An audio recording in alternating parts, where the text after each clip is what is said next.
Hey, what's up guys, it's Brewzer FPV here, welcome back to my channel. Got this quad to show you today. This is something that I've built over the last couple of days, but it's been in the sort of pipe works for a couple of months.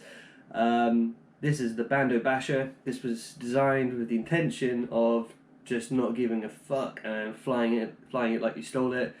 But that might not be the case, and we'll get to that in a moment. But essentially, this is an Arris X220 frame. This was a frame that I actually got for free just from browsing a Facebook group and getting a lucky opportunity from someone. I think there was a quad company sort of going out of business in the UK and they wanted to get rid of some of their Amazon stock. So they shipped me this for free. It's like a 40 or 50 pound frame, I think. Well, at least it was. But when I got the frame, I noticed straight away there's a few issues with it for what I wanted to use it for. So this is going to be an Arris X220 like no one's seen before, I hope. Let's just talk about some of the modifications that we've made. So initially and I might maybe cut to some different angles here while I'm talking about this, but essentially the frame itself is supposed to have there's a hole here actually for the battery to pop up through, and then there's also another hole just here. I'll try and put some pictures up on the screen, but essentially the VTX antenna would pop out there, and so would the power cable, and there wouldn't be a TPU mount there, but the battery would sit on the top, making it pretty much impossible to have a camera on the front because there was no room.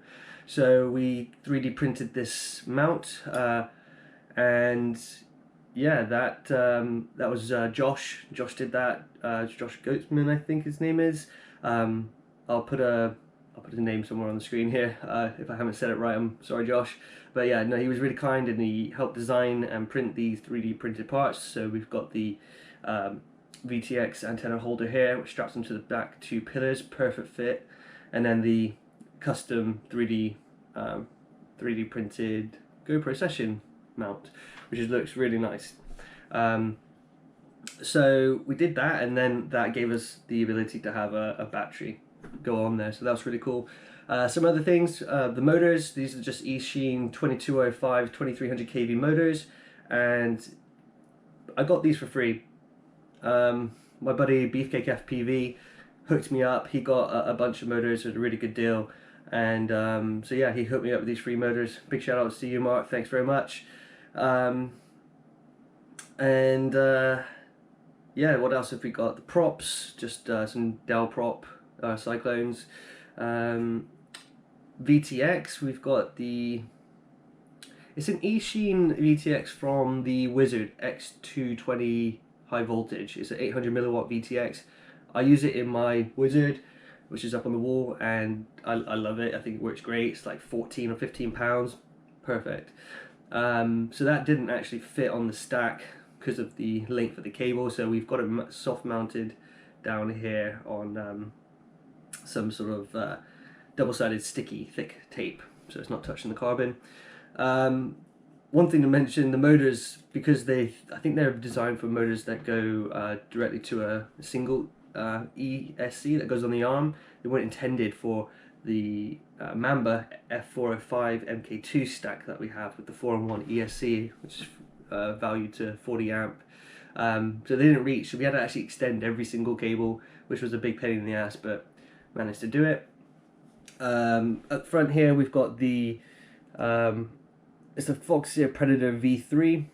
I picked that up secondhand and it works, so that's a good start. Some other things, what else have we got? I've got an XM Plus receiver that's got the antennas mounted here on the side, and then some LED strips. So these are the Mamba SW601 LED strips. Pretty easy to set up once you know what you're doing. You have to give power and ground to each one individually, and then you have to give the data digital connection all on the single pad. So there's 4 wires connected to the LED pad. So they're not programmable like they would be on the F7 board, but for what I want, red LEDs on the bottom, it works great. And let me see if I can maybe show you. Hopefully these don't spin up on me, but we'll see. So yeah, it's bright as fuck. But yeah, the only other thing is the straps here. I got these, I think it was like £4 for 5 straps. Nice sort of leathery straps, really thick, really good quality strap. And then the Fox here, lollipop antenna. And that's it, guys. So a lot of, this is only my second time building, and a lot of hard work went into this, and so what was going to be the Bando Basher is probably going to be treated a little bit more delicately now. And maybe one of my other quads will be a Bando Basher, but yeah, the only thing left to do now is to give it a test flight. It's running Betaflight 4.1 with the JESC ESE firmware on there, so we can do RPM filtering, although one motor didn't update, so only 3 out of 4 did. I'm hoping that's not going to affect it too much and it's going to fly okay, but we shall find out on the maiden. But yeah, let's give it a try. Cool. Cheers. Okay, so this is the first test flight of the Bando Basher, or the Arris X220. So conditions weren't the best, to be honest. It was a little bit windy, gloomy, but I was surprised that straight away it just took off and flew pretty well. I have got RPM filtering set up on this, and I do need to adjust some parameters still, but for the most part it flew pretty well.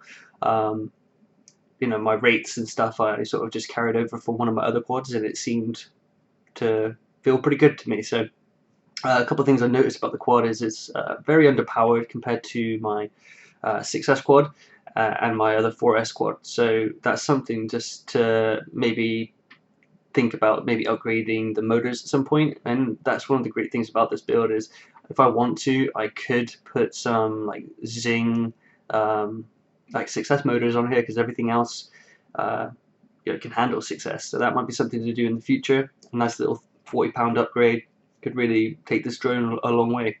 But for now, I kind of like the docile on this that this quad gives. It makes it very easy and fun to fly. And it's a great quad. It looks awesome in the air as well, with those LEDs flying around.